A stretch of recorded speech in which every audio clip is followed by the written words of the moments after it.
Good evening, it's Monday the 14th of July and it's time for the news on RIK2.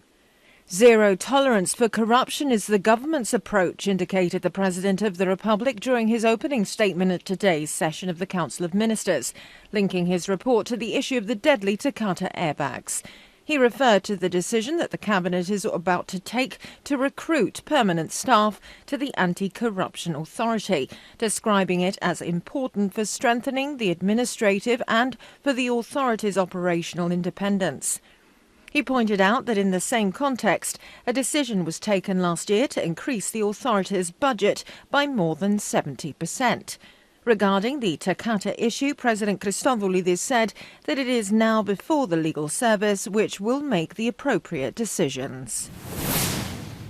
In statements at the presidential palace, government spokesman Konstantinos Letimyodis said that President of the Republic Nikos Christodoulidis will depart tomorrow at noon for New York, where, following the invitation of the UN Secretary-General Antonio Guterres, he will participate in the informal meeting on Cyprus in a broader format, which will take place on July the 16th and 17th.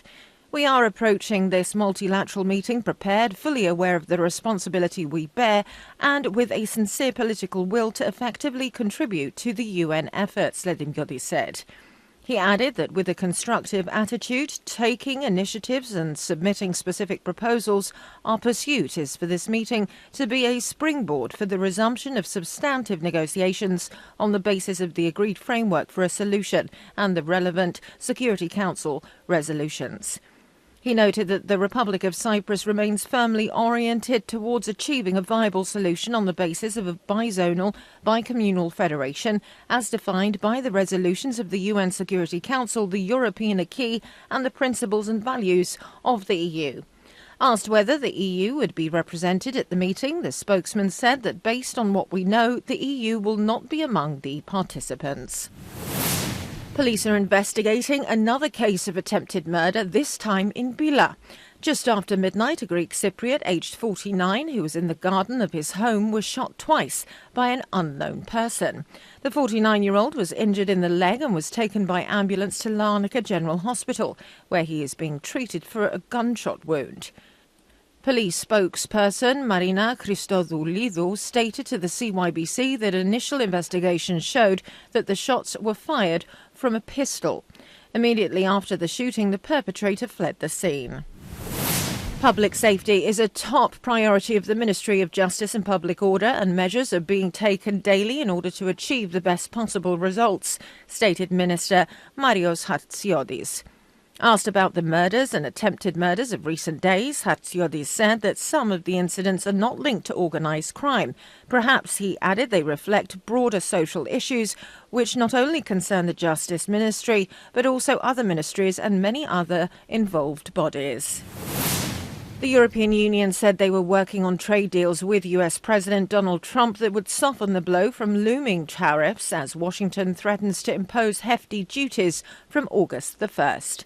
Trump stepped up his trade war on Saturday, saying he would impose a 30% tariff on most imports from the EU and Mexico from next month, adding to similar warnings for other countries, including Asian economic powerhouses Japan and South Korea.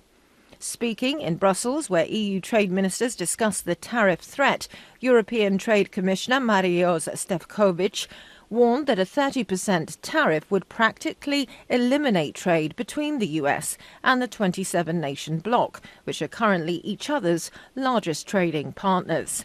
He expressed optimism, however, that talks between Washington and the EU were approaching a positive outcome for both sides. And now a look at tomorrow's weather. It will be mainly clear after early morning fog. Winds will be southwesterly to northwesterly moderate force 3 to 4, later turning strong force 5 over slightly rough seas. Temperatures will rise to 37 Celsius inland, 31 in western coastal areas and over the mountains, and 33 in all other coastal regions. The fire hazard is high in all forest areas. That's all for today. Join us tomorrow again for more news in English. Have a very good evening.